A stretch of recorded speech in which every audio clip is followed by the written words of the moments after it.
Good morning. I don't know about y'all, but the first thing I need in the morning is coffee.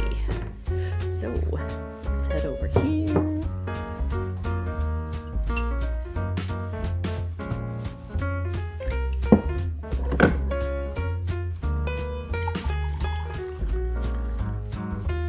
First we'll have coffee, then we'll talk.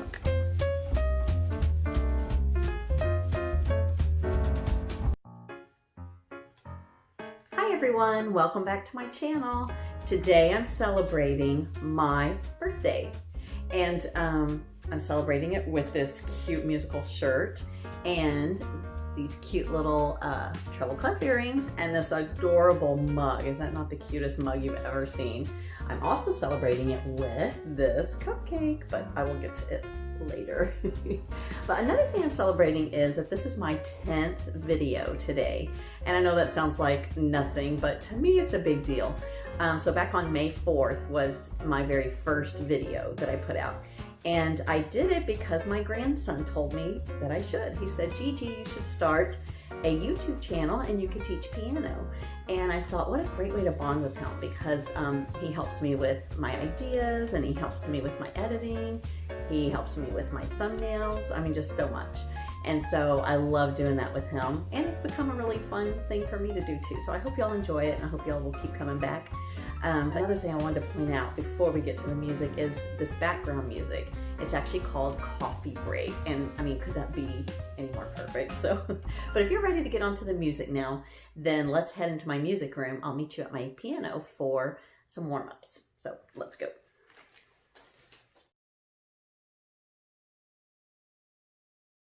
Okay, so now let's review our warm-ups. We have our C scale,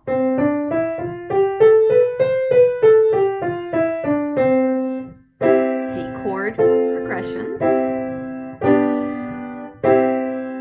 and then our inversions. Then we move up to G scale, 1 sharp, G chord progressions. So you have your F sharp here, and our inversions. Next, we learned the D scale with 2 sharps, D chord progression. So you have an F sharp in the middle, then a C sharp on the bottom, and inversions. After the D, we learned our A.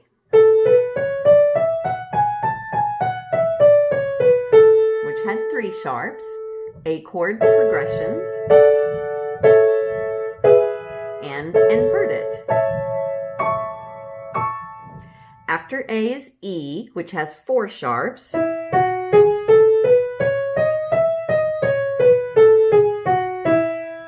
E progressions,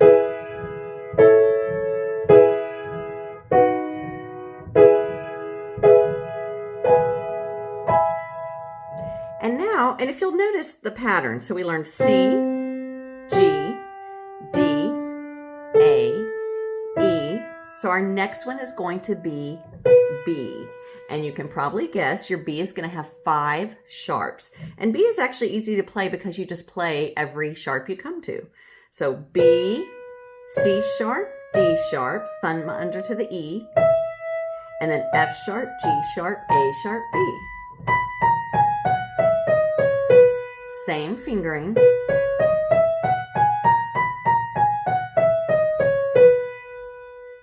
And then your chord. So remember, I've taught you that a chord is always the 1st, 3rd, and 5th tone. So your B chord, your first tone would be the B, your middle tone would be the D sharp, and then F sharp.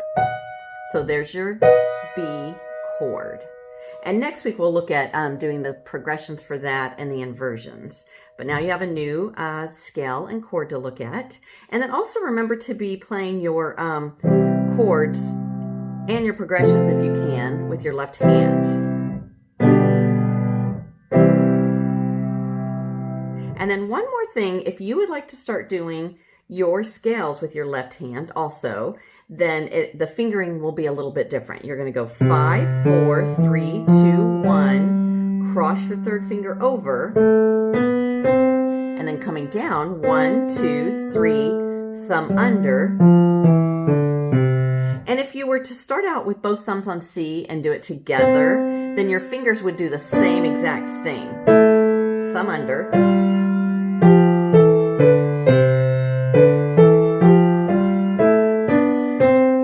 But the goal is to eventually be able to play your scales with hands together, which takes a little practice because when they're moving up and down together, then your fingers are going to do different things. Thumb under here, third finger over there.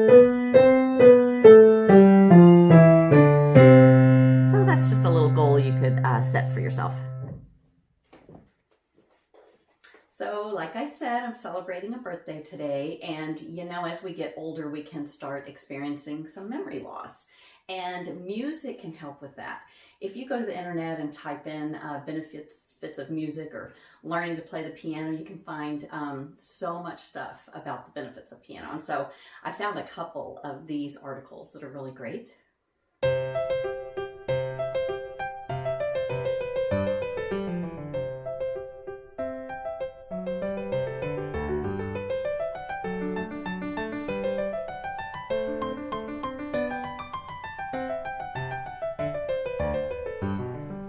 So I am in my mid-50s, which I know sounds really old, but you know what? Instead of the word old, I like the word classic. And so now let's talk about some classical music. When I was growing up, I had a great teacher who taught me, who let me play like whatever's popular at the moment, but also she had me do classical music. And so again, on the internet, there's some great articles about classical music. So let's look at a few of those.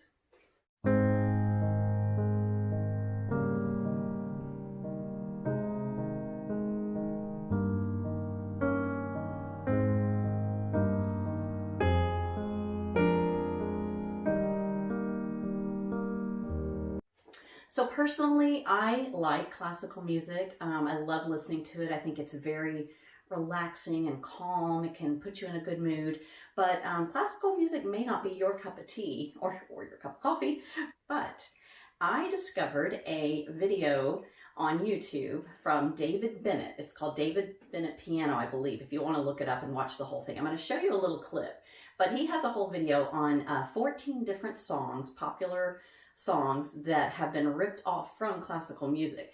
And the first one that he talks about that I'm going to show you is Memories by Maroon 5, and the song that it was completely ripped off of.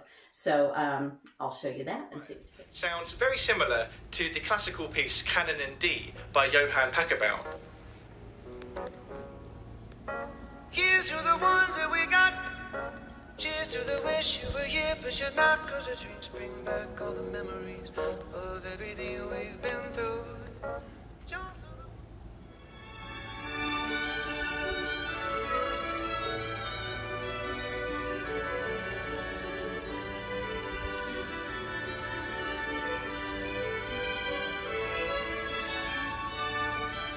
Particularly if we move Canon into the same key as Memories, the similarities are starkly apparent.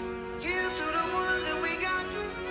Cheers to the wish you were here, but you're not, 'cause the drinks bring back all the memories of everything we've been through. So there you go. Even though you may think you don't like classical music, you may have been listening to it all along and didn't even know it.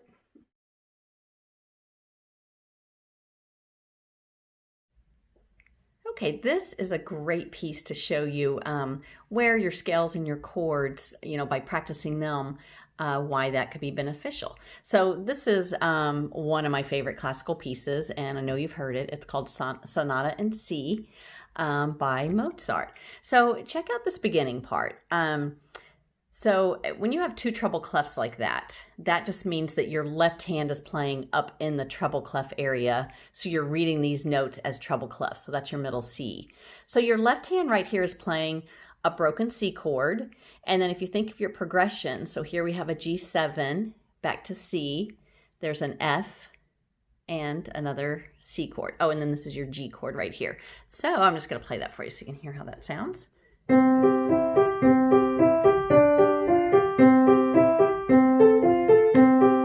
Your G chord back to C. Now, if you look at this section, sorry, I'm so wobbly here. This section right here is just like doing scales up and down. So it's like starting at an A scale, but we're not putting any of the sharps in. So a lot of these are minor. And in a future lesson, we're going to talk about major and minor keys.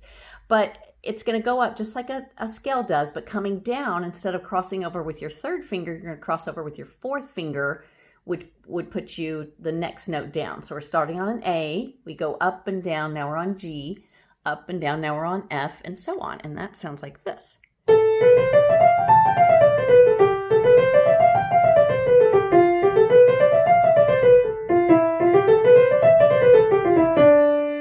Okay, and now I'm going to set it up on my tripod, so I'll just play that first little section for you.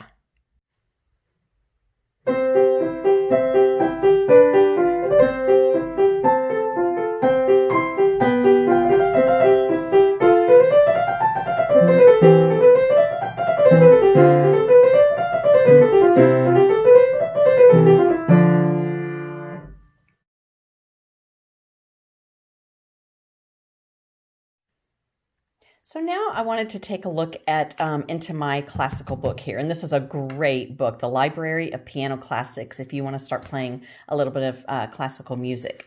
But I wanted to look at this just from, last week we started talking about tempos and just how to make your music colorful. And so if you check out Moonlight Sonata here, right here, adagio sostenuto. Now, we talked about adagio. So adagio means to play very slowly. And then this is an Italian word that means sustained. And so they want this piece legato, so nice and smooth. And remember our legato slur. And so there's a long one. So they want this piece very slow and very connected, very legato. And so I'm going to play just a little part of this for you so you can see the difference between our adagio, and if we look back here, we have a Mozart piece, and both of these are going to be very recognizable to you. They're just very popular pieces. You hear them in different movies, you hear them in commercials. But so this one's called Alla Turca by Wolfgang Amadeus Mozart, one of my favorite pieces.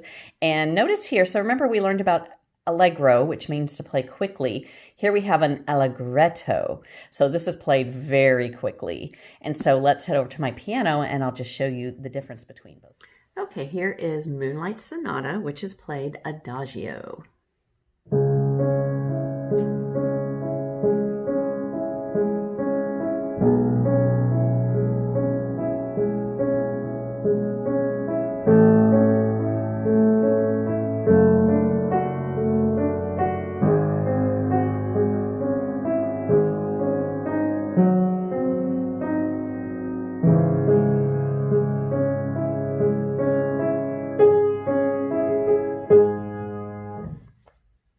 Next, we have Alla Turca from Mozart.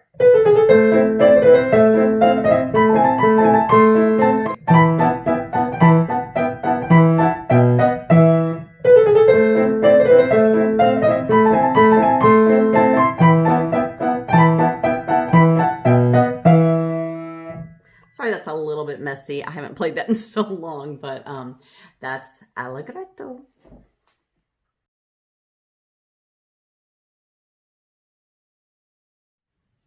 Okay, so today I wanted to teach you a new time signature. So let's review the time signatures that you do know. So we've had 3/4 time, we've had 4/4 time, and then we also have 2/4 time. And so I taught you that this 4 at the bottom means that a quarter note gets one count. So in a 3/4 time, that's what your waltzes are in. 1, 2, 3, 1, 2, 3. 4/4 time, there's 4 beats in each measure, and 2/4 time, there's 2 beats in each measure. And all of these, the quarter note gets one count. So here's where it could get a little tricky. You can have an 8 on the bottom. So we can have 6/8 time, we can have 3/8 time, and Fur Elise that I'm going to play for you later is actually in 3/8 time. Now, if you have an 8 on the bottom, it changes everything, because now instead of a quarter note getting one count, an 8th note gets one count. And so what you have to do with all of your notes is just double them. So that would mean in 6 or 3/8 time, a quarter note now gets 2 counts. A half note gets 4. A dotted half note would get 6. Okay, actually, before we look at Fur Elise, I wanted to point out a new note to you. Okay, so just as a quick review, we have our quarter note that gets 1 count, half note gets 2 counts, dotted half gets 3, and whole note gets 4. Now, of course, this is all in 4/4 time. And then a new note, let's also look at your 8th note. So in 4/4 time, your 8th note only gets half of a count. Well, then we also have a 16th note that you're going to see as 2 little bars. Now that's only going to get a quarter of a count.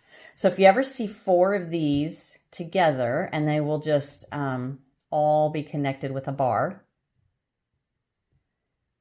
a double bar, then those 4 together equal 1 count. Just like your 8th notes, when you see them together with a little bar, so the 2 of them together equal 1 count. Okay, so 4 16th notes equal 1 count. Okay, so now we're going to look at all of those in 8th time. So let's get rid of this. Okay, now we're going to change the time signature for these. So now if we're in 3/8 time, if a quarter note usually gets 1 count, it now gets 2. A half note would get 4. A dotted half would get 6. And a whole note would get 8. Or actually, if you remember, a whole note just takes up the whole measure. Now, if we have an 8th note, which normally gets half of a count, it's now going to get 1 count, which means your 16th note now gets half of a count. Okay, so now let's look at that on Fur Elise. Okay, here's Fur Elise by Beethoven. It's also known as Albumblatt. And before we look at the notes, I wanted to also point out something else new to you. This is called an incomplete measure. So instead of starting on beat 1, you start on beat 3 here. And it's a hard and fast rule that whenever you have this says 3/8 time, then we have to have 3 beats per measure. So if this is an incomplete measure, you have to make it up somewhere. So so remember your 16th notes now get half of a count. So together here they get 1 count. So the remaining 2 counts are going to be at the very end of your piece. So see, this very last measure has a quarter note, which normally gets 1 count, but in 3/8 time it's going to get 2 counts. So there's your 2 counts plus the 1 equals 3. A lot of songs start with an incomplete measure. Okay, now let's look at the timing here. So your 16th notes get half of a count, right? So we would count this out 1 and 2 and 3 and. And now our 8th note gets 1 full count. So 1, and then these together. So it'd be 1, 1 and 2 and 3 and. And then if you look here, there's another 8th note, which is going to get 1 full count. So I know that's a little confusing, but this is the song I'm going to be playing for you at the end. So now I thought I'd teach you a little bit of Fur Elise so you could try it on your own. So your pinky is going to start up here on this high E, and you're going to hit the E and then the sharp. Okay, so finger 2 on the B, finger 4 on D, C, A.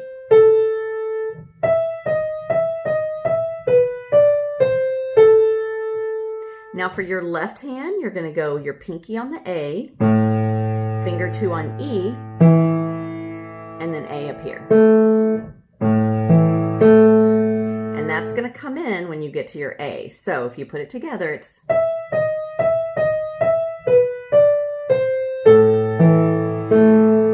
So that's the first section. The next part would go... All right, so middle C. This is called an extended position. This is your C position, but in extended, you're just going to stretch your fingers out. So you're going to go 1, 2 on the E, finger 4 on the A, and then the B. All right, so let's try that from the beginning.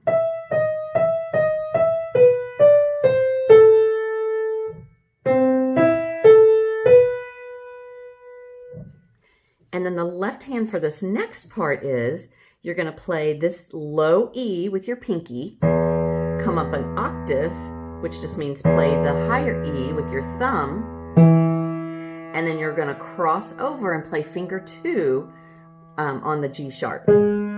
So the first one was A, E, and then by the way, you just do this one again. All right, so let's put that much together.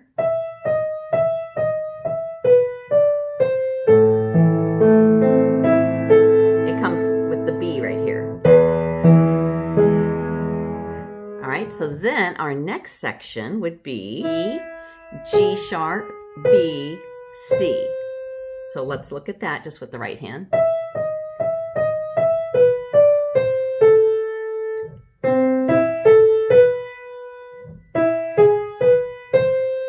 And let's put that all together.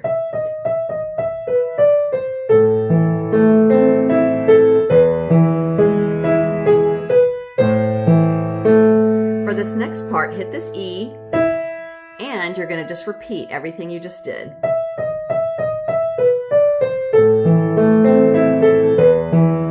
And your last little part we're going to learn is go E with your thumb, pinky on this high C, and that's it. That's the whole little first section of Fur Elise. So.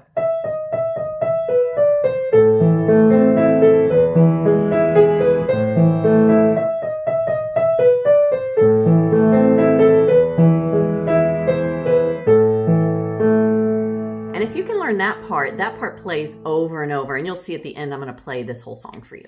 So I think this is really cool. It just shows you the time periods for music and the arts. And looking down here a little bit.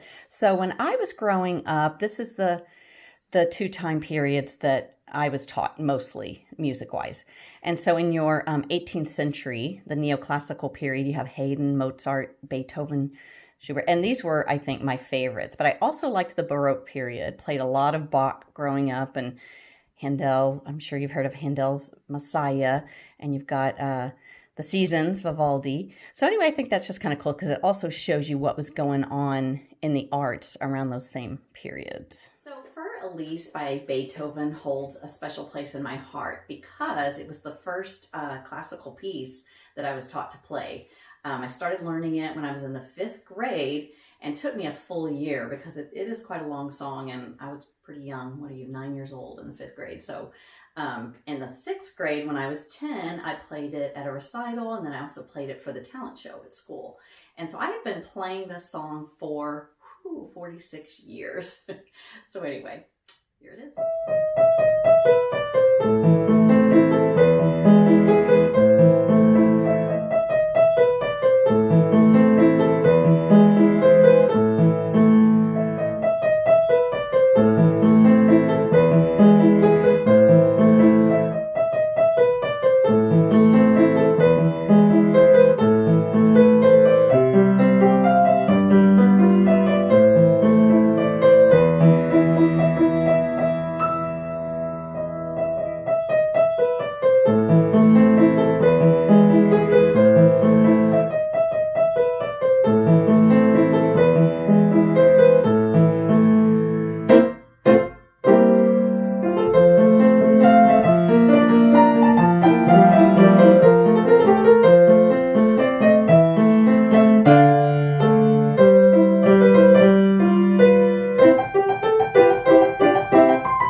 this fun little piece. It's called Happy Birthday, Dear Ludwig. And it's composed by Leonid Hembro. But what he did is take a lot of Beethoven's pieces and kind of change them around a little bit to where they sound like Happy Birthday. I'm just going to play a little part of each one because it's really long. But so the first one takes Beethoven's Minuet in G. So try to listen for the Happy Birthday in there.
That concludes our video today, and thank you so much for being here with me and celebrating with me.